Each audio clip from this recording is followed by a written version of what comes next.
Madame la maire, mes chers collègues, pour dessiner la ville de demain, il nous faut rééquilibrer la place de la voiture au profit de d'autres usages. C'est la raison pour laquelle nous proposions dès 2007 de piétoniser les quais. Nous pensons que l'adhésion du plus grand nombre, intra- et extramuros est possible pour un meilleur partage de l'espace public, à condition de ne pas passer en force. Car au-delà de notre critique sur la brutalité de la méthode, c'est la réussite du projet qui est en jeu.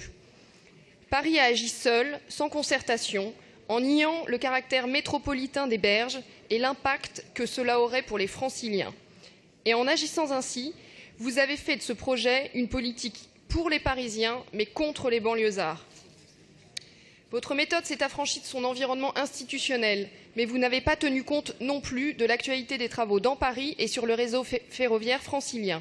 La fermeture tous les étés de la portion parisienne du RER A ou encore la diminution drastique du nombre de trains sur la ligne du RER C liée aux travaux de régénération du réseau transilien. Merci. Comme si vous considériez que l'intendance suivra. Nous aurions aimé que le volontarisme dont vous vous prévalez aujourd'hui soit de mise avec le souci d'améliorer l'offre de transport en commun, en quantité et en qualité.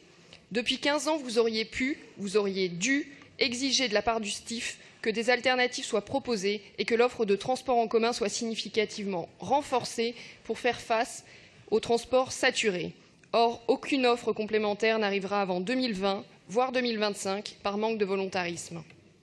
Et puis j'aurais aimé également que vous fassiez preuve de la même intransigeance pour exiger via le STIF que la RATP propose enfin une qualité de service à la hauteur de ses responsabilités. Car aussi incroyable que cela puisse paraître, Monsieur Béléard, Parisiens et Franciliens ne prennent pas leur voiture par plaisir de polluer, mais parce qu'ils n'ont pas le choix. Et c'est le manque d'accessibilité qui est particulièrement en cause. C'est une question centrale qui concerne aussi bien les familles avec des poussettes, les touristes avec des valises, que les personnes ayant des difficultés pour se déplacer. La RATP fait preuve d'une passivité coupable et nous ne vous avons pas beaucoup entendu sur le sujet. Si nous partageons la philosophie du projet, nous vous exhortons à agir différemment à l'avenir. Paris n'avancera pas contre sa banlieue. Je vous remercie.